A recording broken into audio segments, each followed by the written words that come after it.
Hello and welcome, crafty friends. My name is Lynn, and today I have a sublimation project for you. Here are some of the supplies that I'll be using today. I've got some heat-proof or heat-resistant gloves. I have some protective paper, 3 colors of Artist Spree iron-on inks in black, brown, and blue. I have the sublimation blank that I'm using today, which is a set of buttons. You get 2 to a pack. I've got some heat tape and as well a stamp set from the Not Too Shabby shop, because you can actually use a lot of your card making, paper crafting supplies like stamp sets, stencils, etc. to do sublimation with. You don't always need an actual sublimation printer, because Artist Spree makes available these amazing media supplies for us. So I will start off by just tracing around the button with a pencil. It's important that it's a pencil because pencils won't transfer when we do the sublimation later. And I'm just penciling onto plain old copy paper. This is not cardstock. It's not anything special. It's just thin, to be honest, kind of cheap copy paper. And that's totally good and preferred even. And so I've got my circle drawn out so that I know where to confine my design to. That way things can be more easily positioned. And then later when I go to apply this to or tape it to my blank, I know that it will be centered because I've got my circle outline as a guide. What's going to happen during the sublimation process is that I'm going to create my design by stamping and inking using pretty much the same techniques I would use if I were making this as a card. And when this is done, I will tape this to the front of my sublimation blank. And because I'm not going to be able to see this once this gets taped to my blank, because the design where we're inking, that's going to touch the surface of the blank. So that's why it's helpful to have an outline of your blank, whatever it happens to be, so that you can not only create your design the way you want it to look, but you can actually position it correctly onto your blank. So I'm going to ink out or stamp onto my design or my copy paper here my coffee cup and as well some coffee beans. Now there is a special, I didn't show this earlier, but there is a Artist Spree iron-on ink multi-purpose cleaner that I'm using to clean my stamps off with. It still leaves the stamp a little bit stained, which is not a problem. It's clean, it's just that it's stained. So that color, it won't impart on to the next thing that I stamp with those stamps. But just know that there is going to be the potential for your stamps to be stained. That's natural. It's totally okay. There is a cleaner that will clean it and just ensure that next time you go to stamp something, you're not going to cross-contaminate your inks in any way, and as well, you're not going to impart color that you don't want to. Now I'm going to just use a blending brush, and I'm just going to blend on some of that same brown ink that I used to stamp my coffee beans with.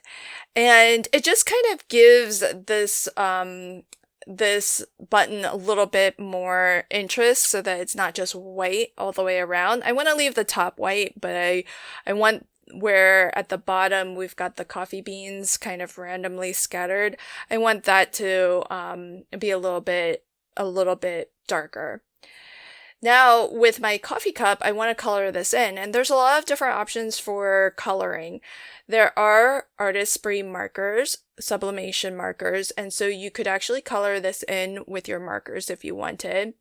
But all I've done here is I've just smushed out some of the sublimation ink from the ink pad onto an acrylic block, and I gave it a quick spritz of plain old water.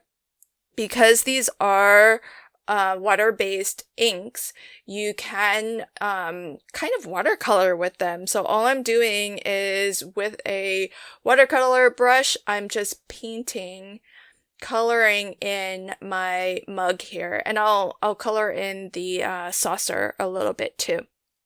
What's nice about this is that if you water down your ink a lot, then you get sort of less intense color where it's a little bit of a lighter blue, and you can kind of see I've added a bit of a shadow as I'm coloring this in.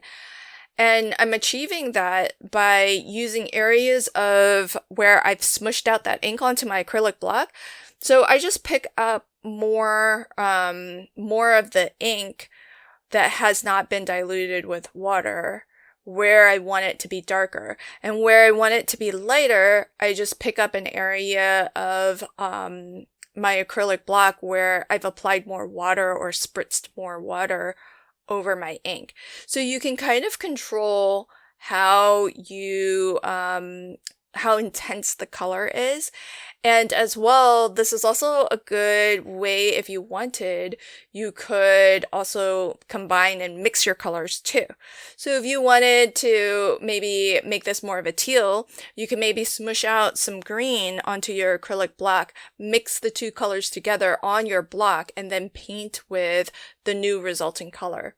So this is a great way where you can just use the basic colors that come, and you don't even need like all of the colors that Artistry makes, but they do make quite a few. And from there, you can kind of combine them to create even more colors.